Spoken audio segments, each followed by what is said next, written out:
Alors mes amis, bonjour. Et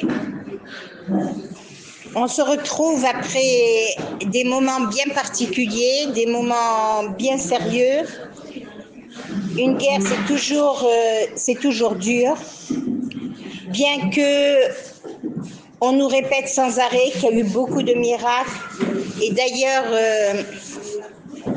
Monsieur Ederi a dit, vous ne voyez que le haut du iceberg,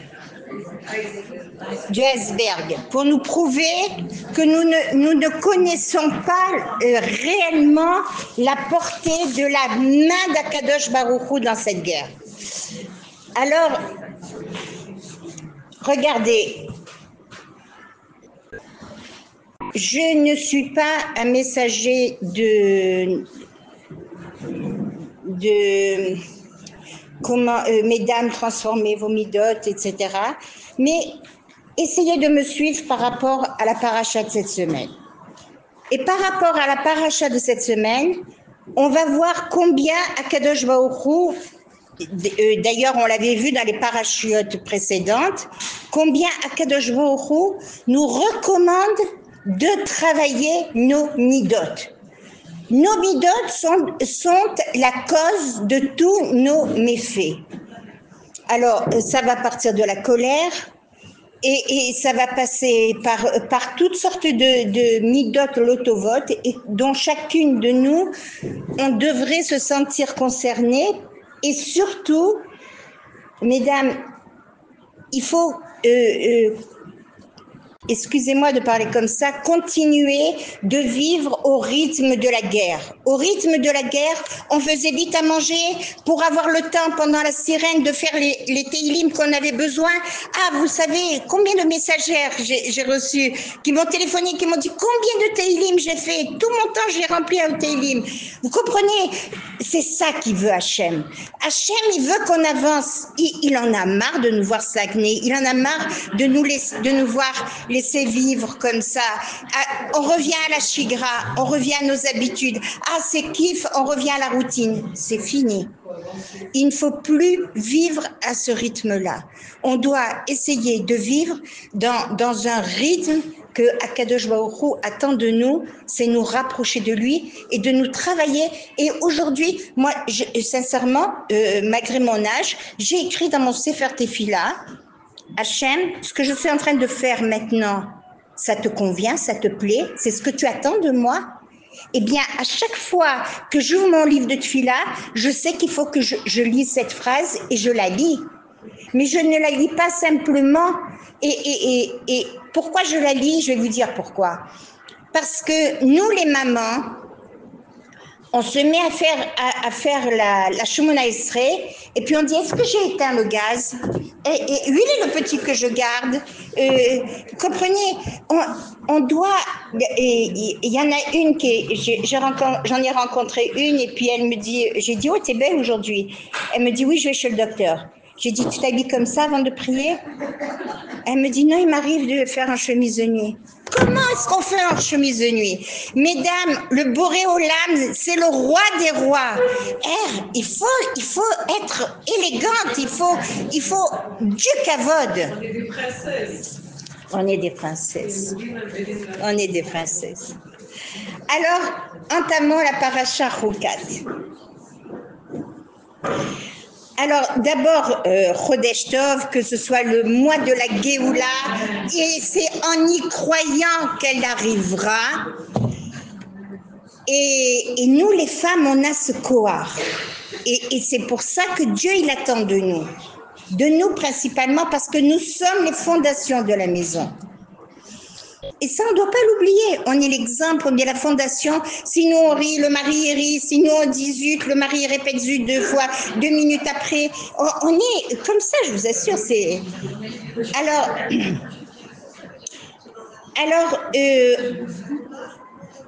la paracha Chukat va nous parler de lois irrationnelles.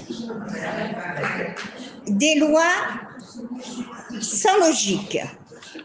Ça fait partie, c'est bien.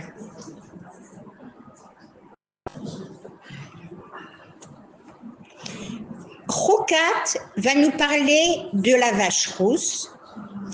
Et c'est une loi irrationnelle, c'est une loi qui dépasse, qui n'appartient pas à l'entendement humain. D'ailleurs, Shlomo Améler, qui était c'était pas seulement un roi, et il avait toutes les sciences, l'astrologie, l'astronomie, tout ce que vous voulez. Hein? Il connaissait des secrets en Torah que Moshe Rabbeinu ne connaissait pas. Eh bien, il a dit, j'ai bossé, je me suis penché sur la Paradouma, elle reste éloignée de moi. Le seul à qui Akadosh Baruch Hu a dévoilé le secret de la Paradouma, c'est à Moshe Rabbeinu. Nous avons eu 9 vaches rousses jusqu'à présent. La 10e, ce sera Bezrat Hashem, le Mashiach qui va la préparer. Et à ce moment-là, Akadosh Baruch Hu nous révélera le secret de la Paradouma. Alors un petit peu de patience parce qu'on y est proche. Alors, la vache rousse, d'abord, il faut se mettre dans le contexte. Et la Paradouma, la vache rousse dont on va parler, c'était ou pour le Mishkan ou pour le Beth Amikdash. Parce que, comme vous l'avez compris, nous maintenant, on est tous tamés. Il n'y a pas bon, la femme, elle est théora dès qu'elle est rentrée dans le mikvé, mais il y a cette touma qui revient tout de suite et qui n'est pas, on ne peut pas se purifier tant qu'on n'a pas le Beth Amikdash, tant qu'on n'aura pas la vache rousse. Alors la vache rousse, elle avait des critères. Il fallait qu'elle ait 2 à 3 ans, pas plus. Il fallait qu'elle soit entièrement rousse. 2 poils blancs ou 2 poils noirs la disqualifiaient. Et elle ne devait jamais avoir porté le joug. Et d'ailleurs, à ce propos, il y avait un goy qui avait une vache rousse. Tu m'as demandé des histoires. Et qui avait une vache rousse. Et voilà, tout de suite, les chachamim sont venus pour l'acheter. Alors, ils ont débattu du prix. Vous savez comment on acquit une vache rousse? On la met sur une balance et son poids, on doit donner en pièces d'or. On y reviendra d'ailleurs. Alors, ils monnaient et après une somme fabuleuse, les chachamim lui disent on reviendra demain parce que c'était une somme fabuleuse, il fallait chercher l'argent et revenir pour payer. N'oubliez pas que la vache rousse était achetée avec le machatzit shekel de Am Israël. Et donc le lendemain, quand les chachamim sont venus, d'abord, on inspecte la vache rousse, encore une fois. Pourquoi vous l'inspectez encore une fois? Vous l'avez inspectée juste hier. C'est la halacha. La halacha, on s'y plie. Alors, ils reviennent, ils la réexaminent et s'aperçoivent que les 3 poils qui étaient au milieu des 2 yeux, eh bien, ils étaient couchés.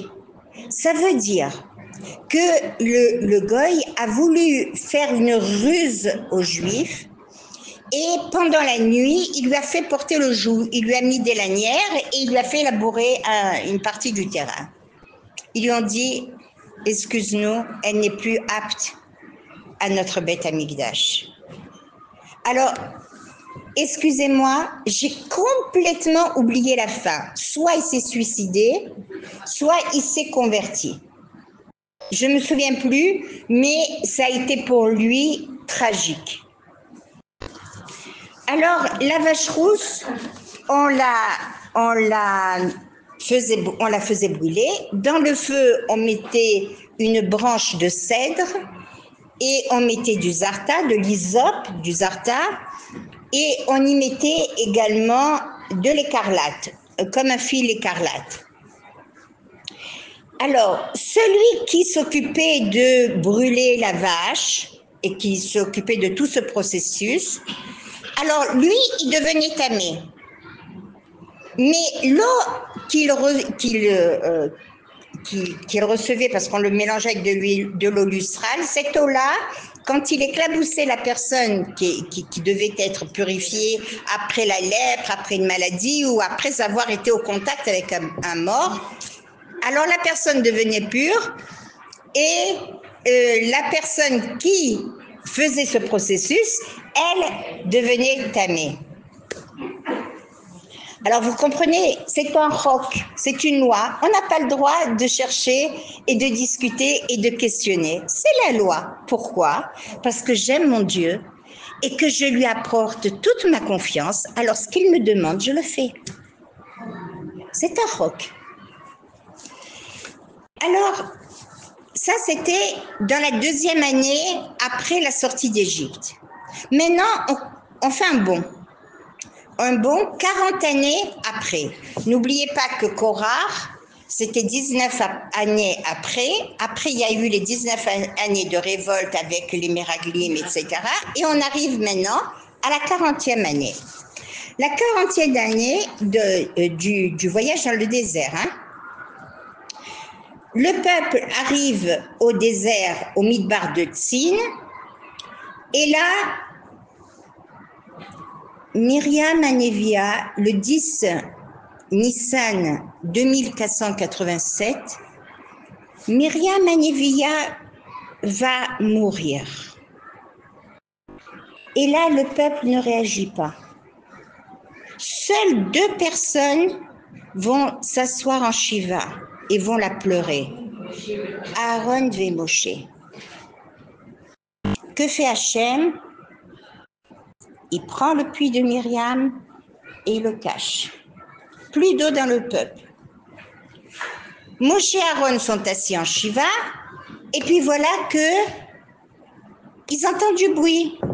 Et Moshe, comme il était bon et humble, il a dit voilà, ils viennent nous consoler.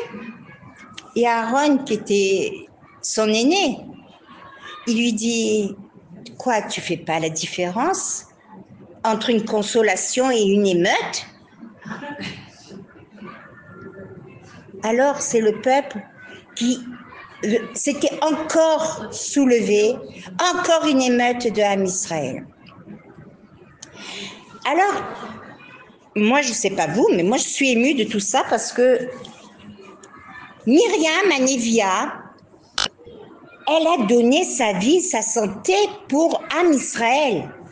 Toute petite déjà, elle aidait sa mère Yochevet, elle aidait à sauver les bébés du Nil, puisque Paro, il avait demandé Myriam et Yochevet. Yochevet est née quand elle est passée en Égypte. Et le mari de Yochevet, le papa de Myriam, c'était Amram, qui était le Dayan, le grand chef des Juifs de Ham Israël. Et voilà que Myriam, elle va s'occuper, elle va bichonner, elle va chanter, elle va s'occuper de ces bébés qu'elle aurait dû, au péril de sa vie, qu'elle a sauvé, et personne ne la pleure. Un puits, le puits par le srout de Myriam, qui a étanché la soif de 3 millions de Bnei Israël pendant 40 ans. Tipa Akarat Atov, un peu de reconnaissance. Alors je vais commencer une liste. Et sur ma liste, je vais écrire reconnaissance, Akarat Atov. Vous êtes d'accord avec moi? Vous voyez ce qu'elle nous apprend, cette paracha? Elle veut aussi, après cette guerre, parce que on ne vous fait pas la paracha pour vous raconter une histoire, vous l'aurez compris. On fait une paracha parce que les Chachamim, les Tzadikim nous ont demandé de vivre avec la paracha. Pourquoi vivre avec la paracha? Parce que cette semaine, cette paracha doit me réveiller. Cette paracha doit me modeler. Cette paracha doit me redresser pour être une bonne juive, pour être une bonne princesse, la fille de notre roi. Vous comprenez? Alors, qu'est-ce qu'elle vient encore nous dire, cette paracha? Alors, vous aurez compris pourquoi Hachem a arrêté le puits de Myriam, pourquoi qu'il a caché. Alors, eux, ils viennent et ils se rebellent. Nous voulons de l'eau, nous voulons de l'eau. Mais pourquoi on est sorti de Mitzraïm? On veut retourner en Mitzraïm, le pays où coule le lait et le miel. Vous vous rendez compte? Et on revient au même refrain. Mitzraïm, on était bien à Mitzraïm, mais pourquoi qu'on nous a fait sortir? Pour mourir Mais nous, mesdames, on est des personnes averties. On sait que les événements sont suivants nos agissements. On agit bien, Hachem est content, il nous récompense. On s'écarte, Hachem,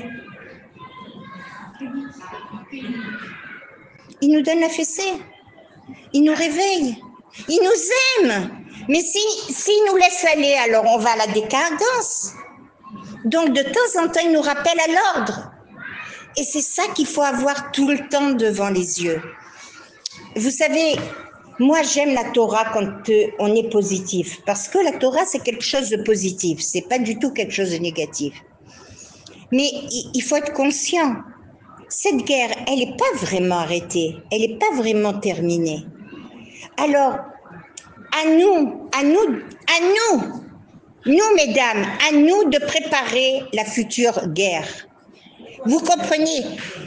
Ils en parlent, et puis tout n'est pas terminé à Gaza. Alors, toutes les mitzvot que vous faites en faisant Sheakol, en faisant les Chalot, en faisant les Nérot de Shabbat, tout ça a une répercussion sur tout Am Israël. Et si on prenait nos mitzvot et si on prenait nos agissements comme on doit vraiment y penser, on le ferait avec beaucoup plus de kavana. Et la kavana, c'est ce qui va réjouir Hachem. Il va dire, ah, celle-là, aujourd'hui, elle ne récite pas une leçon, hein. Parce que bon, les tfilotes, vous les commencez, hein, à notre âge, on commence à les connaître par cœur. Alors on commence et puis on pense à ceci, puis ah, le téléphone il sonne. Oh, j'ai oublié de le mettre sur Sheket. Mais ça me gêne. Qui ça peut être? Ah, c'est peut-être mon fils. Ah, c'est peut-être ça. Non, vous êtes en présence de Boré Olam. Vous savez, mesdames, on va voir que le peuple d'Israël va être attaqué par le serpent. Le serpent, il a eu sa bracha. Vous savez, c'est quoi sa bracha? C'est qu'il mangera la poussière et fer. Ah, qui c'est qui a dit c'est ça que là? Bravo. Ça, la poussière, pourquoi? Parce que la poussière, il n'en manquera jamais. Donc le serpent n'aura plus jamais de contact avec Akadosh Baruch Hu. Il ne s'adressera plus jamais à Hachem.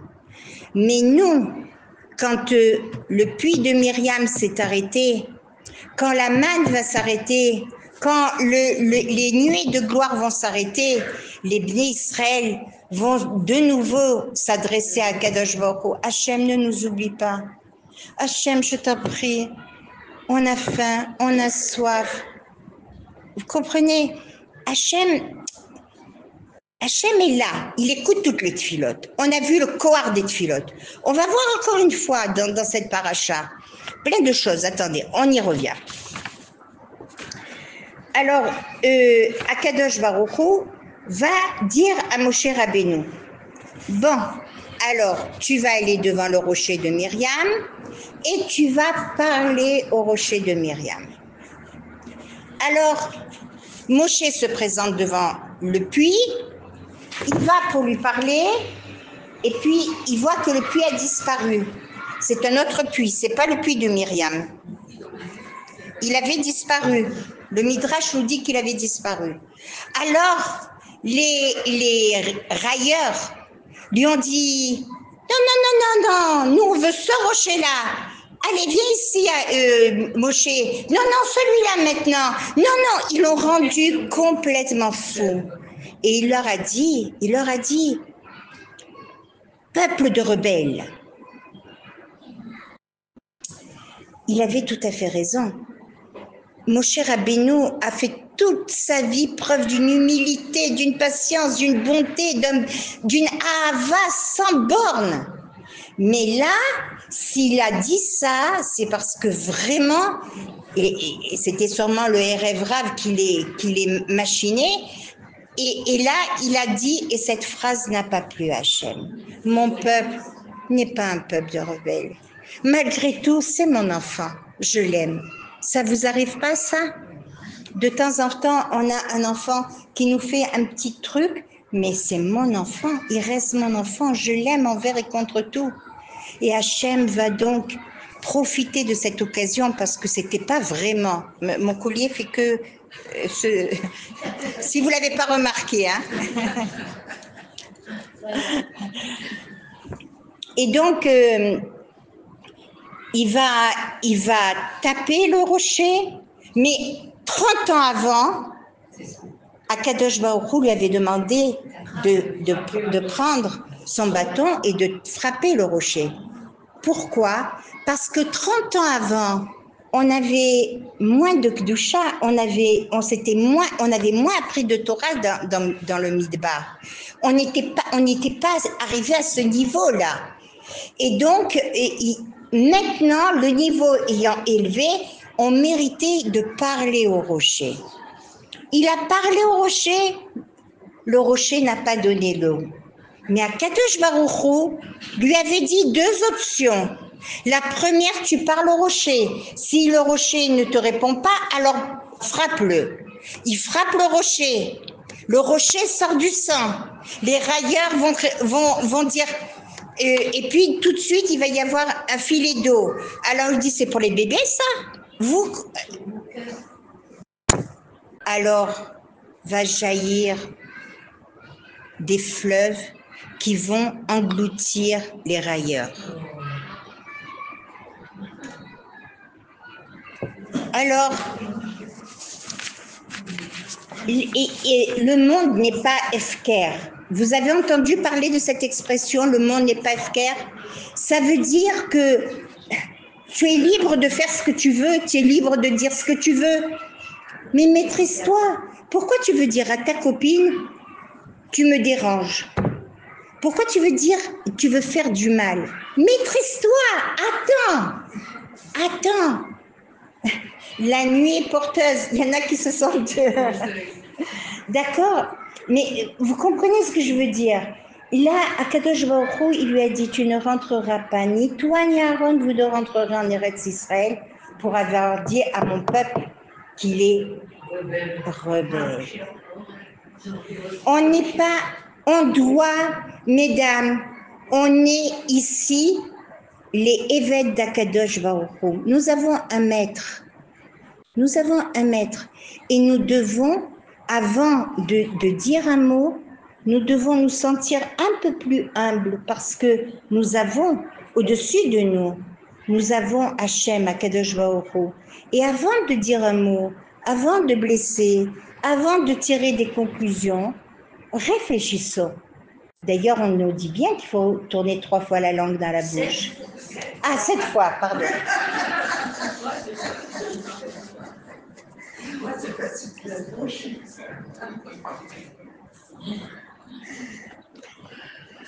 Donc, Akadosh Baruch Hu nous recommande de ne pas nous énerver. Vous êtes d'accord que je l'ajoute à ma liste? Ne pas s'énerver, d'accord?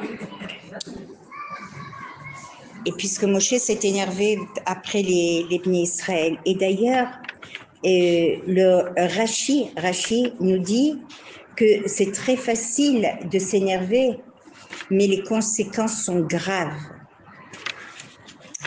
Et dans la Gemara, il y a une histoire. Alors, il y en a qui disent qu'il n'est pas rentré en Eretz Israël parce qu'il a frappé le rocher, mais il y en a, alors que Hachem avait donné deux options, hein, et que le rocher de Myriam avait disparu. Mais le Maïmonide, il dit, et c'est parce que il a dit, écoutez-moi, vous êtes des rebelles, vous êtes des têtus. Alors, le Sefer HaChassid, Yehuda HaChassid, il raconte. Une fois, un père avait laissé un testament à son fils et il lui a recommandé, regarde, si tu penses que c'est fondé de s'énerver, alors je t'en prie, agis. Avant d'agir, réfléchis, laisse passer une nuit de réflexion. Et le lendemain, réagis. Alors pourquoi la Guémara, elle nous cite ça? Parce qu'il y avait un couple qui avait de gros problèmes de Parnassa. Et d'un commun accord entre l'homme et la femme, malgré les enfants et malgré le dernier qui venait de naître, le mari est parti travailler. 20 ans après, les routes n'étaient pas les mêmes. Il n'y avait ni bateau, ni avion, ni même raquevette. Et donc, tout se faisait à pied. Après 20 ans, il revient avec beaucoup d'argent. Et voilà qu'il rentre chez lui. Heureux de voir sa femme et de voir la joie de sa femme devant non seulement ce qu'il ramène, mais de le revoir à lui. Il rentre dans la chambre et il voit sa femme, un homme à côté d'elle. Il va dans la cuisine, il prend un couteau, il va pour les tuer. Et puis il se souvient du testament de son père. Il prend une chaise, le couteau à la main et il reste en visant bien le couple. Heureusement que le Rav, il a donné son shiura vers moi, parce que comme ça, vous comprendrez mieux le pourquoi du comment. Et voilà que, mort de fatigue, il s'endort le couteau à la main. Et le matin, quand il se réveille, sa femme vient, elle court vers lui, lui dit « Ne t'approche pas de moi, c'est fini, je vais te tuer à toi et à lui. » Qui c'est lui? Elle lui dit, cet homme-là. Cet homme? Mais c'est l'enfant que tu as laissé bébé. Ça fait 20 ans que tu es parti. J'ai eu peur de dormir seule. Et c'est vrai que quand, mesdames, quand vous avez vos petits-enfants à la maison,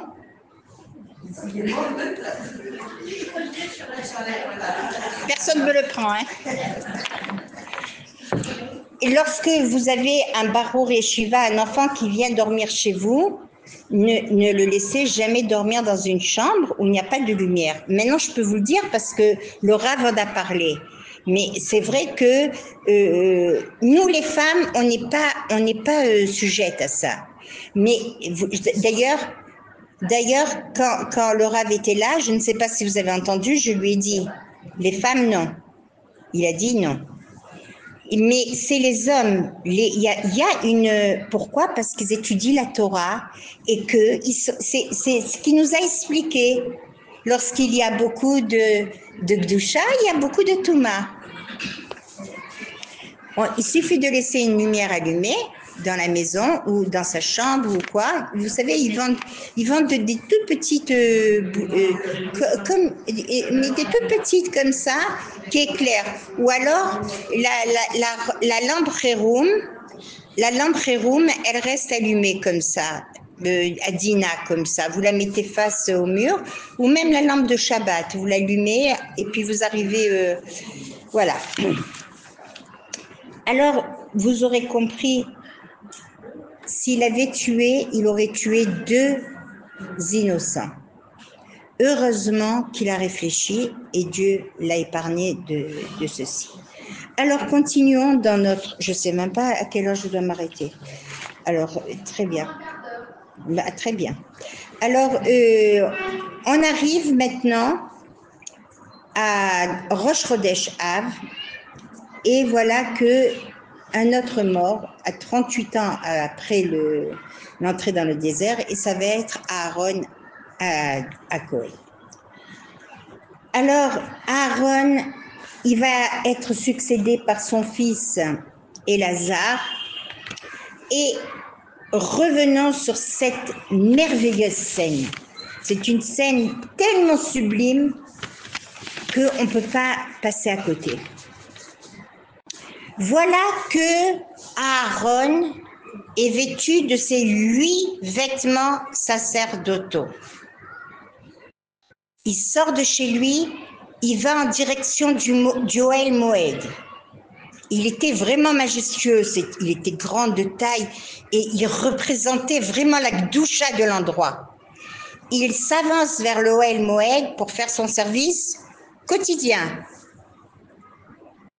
Regardez, mesdames, Moshe lui dit, Aaron, viens avec moi. Akadosh Baruch Hu, il a dit qu'aujourd'hui, tu ne dois pas faire ton service. Aujourd'hui, tu ne fais pas ton service. Déjà, c'était une préparation. Comprenez, mesdames, qu'est-ce que ça nous avance d'être rustres, de s'empresser de faire du mal à autrui. Mettons des gants de soie et allons-y doucement. Il va le prendre et il va lui dire, viens, on va monter sur cette montagne avec Élasar, ton fils. Et les 3 vont monter. Et doucement, il va lui le préparer et lui faire comprendre que c'est ses derniers instants.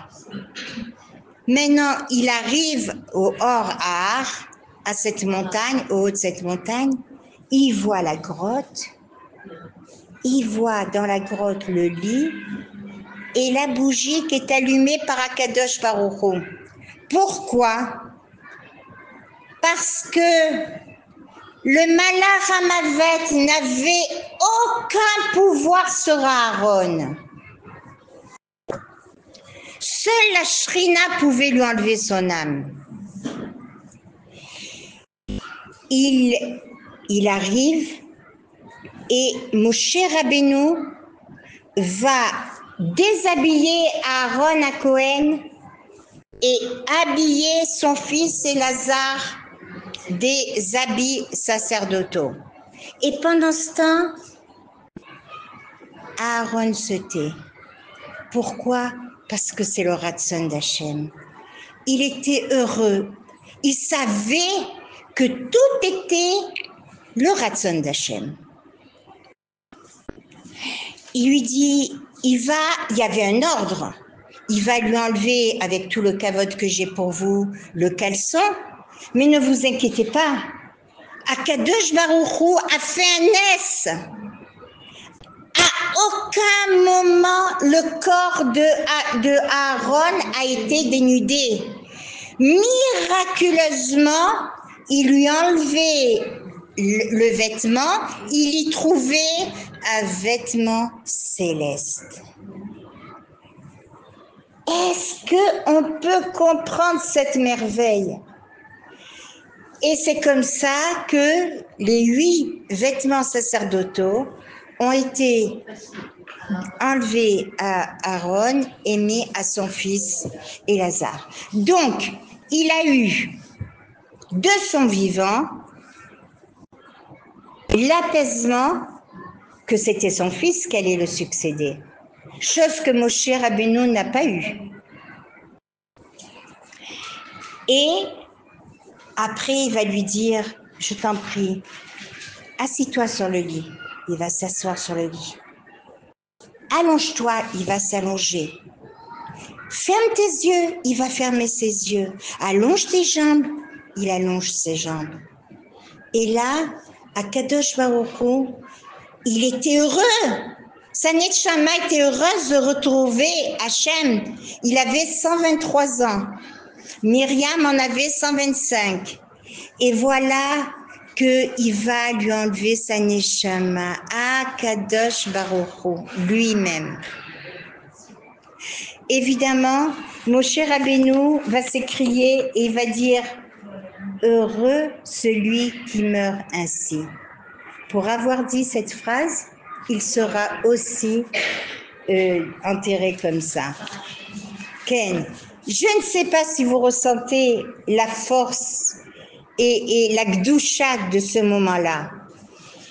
Elazar et Moshe Rabbeinu ressortent de la grotte et devant cette mort émerveillée, pas une larme ne tombe parce que tout est kadosh.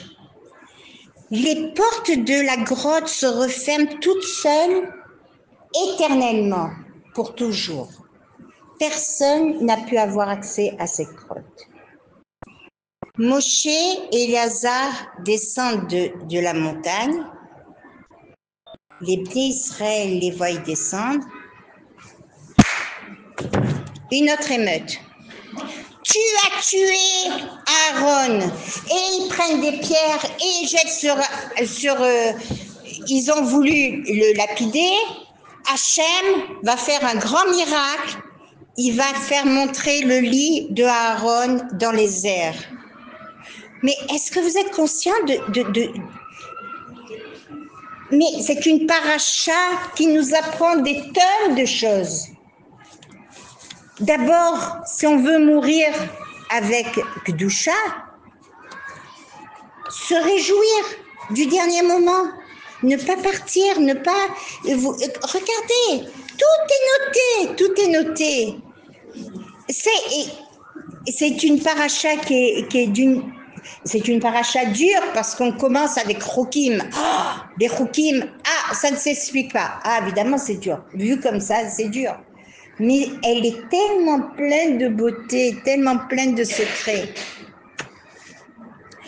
Et voilà que, évidemment, Akadosh Baruch Hu ne va pas se laisser faire. Il va y avoir des serpents venimeux qui vont arriver pour calmer l'émeute. 17 000 personnes vont mourir de cette... Et Moshe, dans sa grande bonté, va dire vite, il faut passer, il faut mettre de l'encens et ça va arrêter. Et donc, l'encens a arrêté, mais Moshe va lui dire, prends vite un mât, mets un serpent et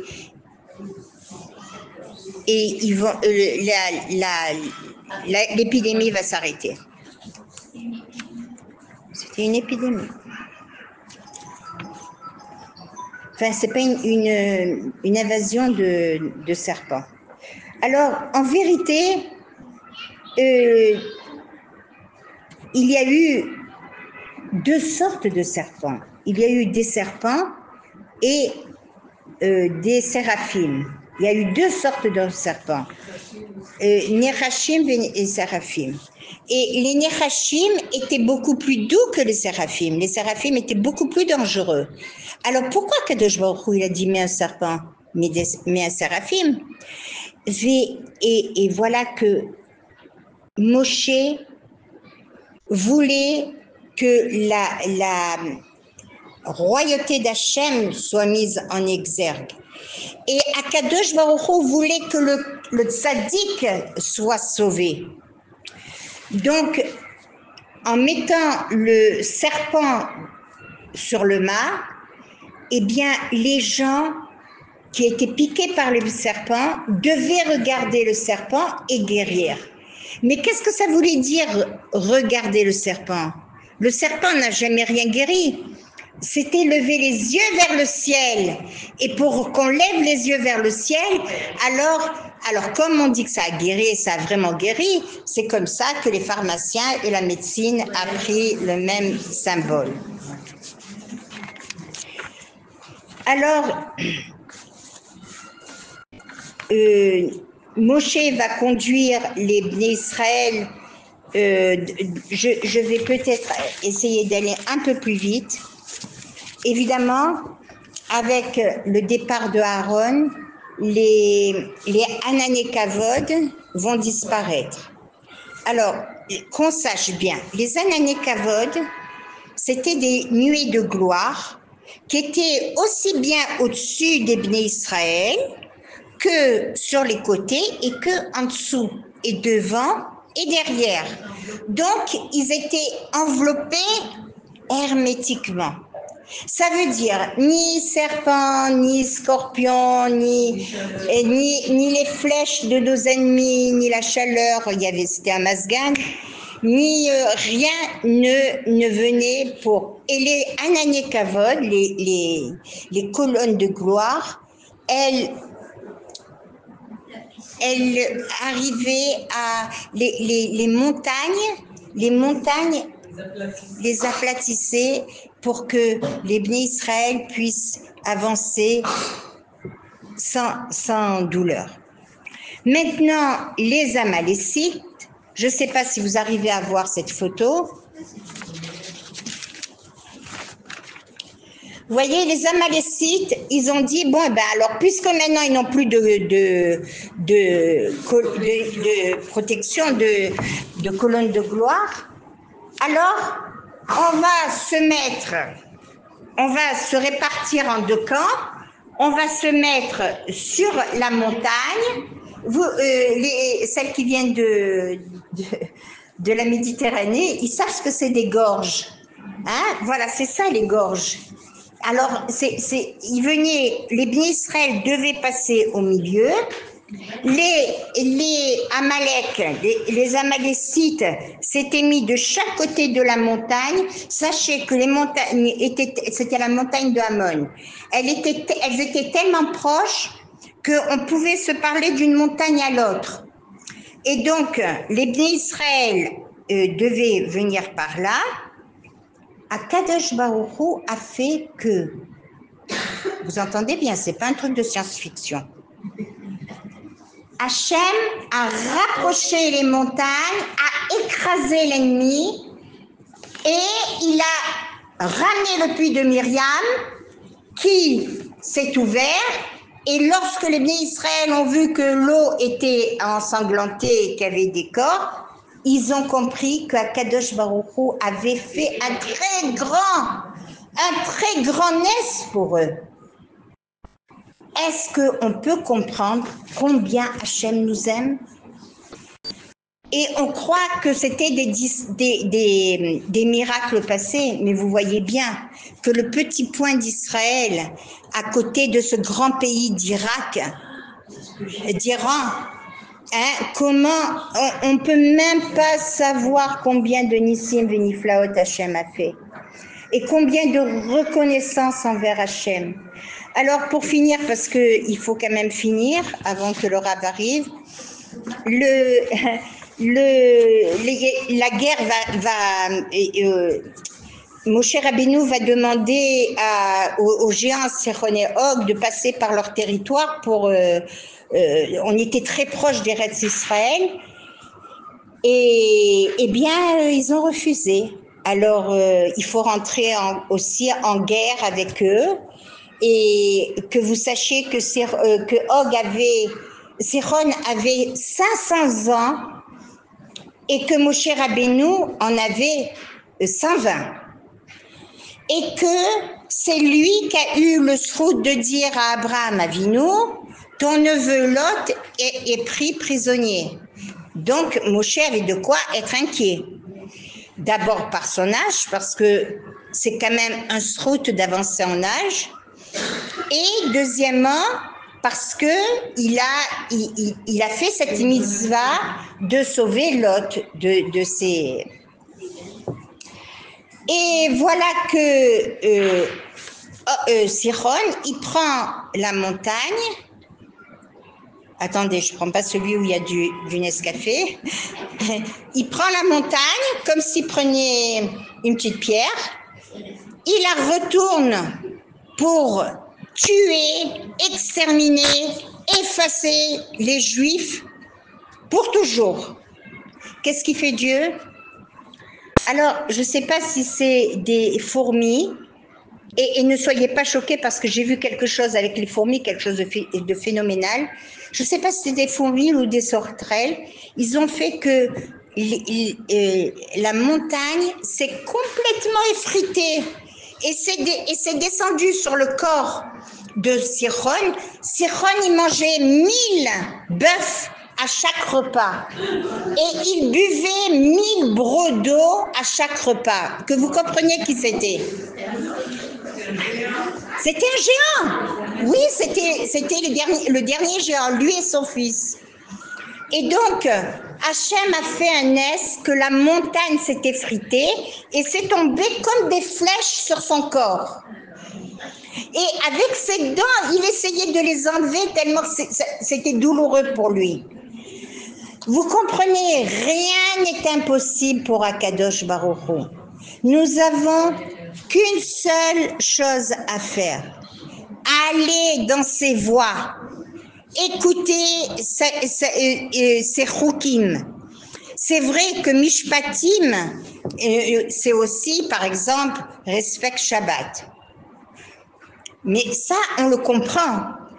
Respecte tes parents. Qui ne respecte pas ses parents? Avec tout ce qu'ils ont fait pour nous, ils nous ont mis au monde, ils nous ont élevés, ils nous ont éduqués. Mais tout le monde veut faire. Et d'ailleurs, revenons. Dama ben Netina, il avait une pierre. Et sur le pectoral du Kohen Gadol, une pierre était tombée. Oh! C'était sûrement pas une coïncidence, c'était la pierre de Benjamin, le seul qui n'avait pas fait souffrir son père. Hein?